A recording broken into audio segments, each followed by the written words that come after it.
अस्सलाम वालेकुम नाज़रीन। 5 फरवरी इजहार यकजहती कश्मीर जज्बात नहीं अमल का मुतकाज़ी है। काश हमारे सियासतदान और हुक्मरान ये हकीकत जान लें कि ग़ुलामी के अंधेरे साल में महज एक दिन मनाने से नहीं छटते और ना ही इस तरह आज़ादी के सूरज तुलू होते हैं।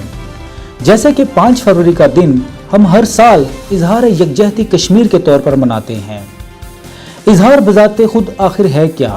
महज जज्बात का नाम है और जज्बात बज़ाते खुद कुछ नहीं होते जब तक इसके साथ अमल ना हो, क्योंकि जज्बात अमल के मुतकाज़ी होते हैं।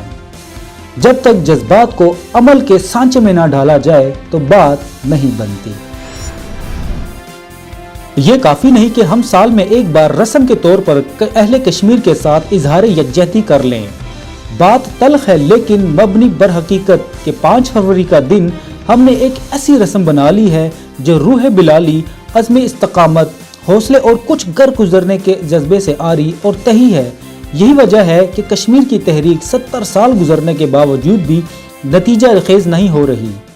हम भूल चुके हैं या दानिस्ता अगराज से काम ले रहे हैं कि मकबूजा जम्मू कश्मीर से आने वाले तमाम दरिया जो हमारे खेतों को हरियाली बख्शते, हमें ग़िज़ा और अनाज मुहैया करते हैं, और इन दरियाओं के पानियों में कश्मीरियों का खून शामिल है। सो जब तक हम अपने खून कश्मीरी शोहदा के खून से नहीं मिलाएंगे उस वक्त तक मकबूजा जम्मू कश्मीर की आज़ादी का ख्वाब शर्मिंदा ताबीर नहीं हो सकेगा।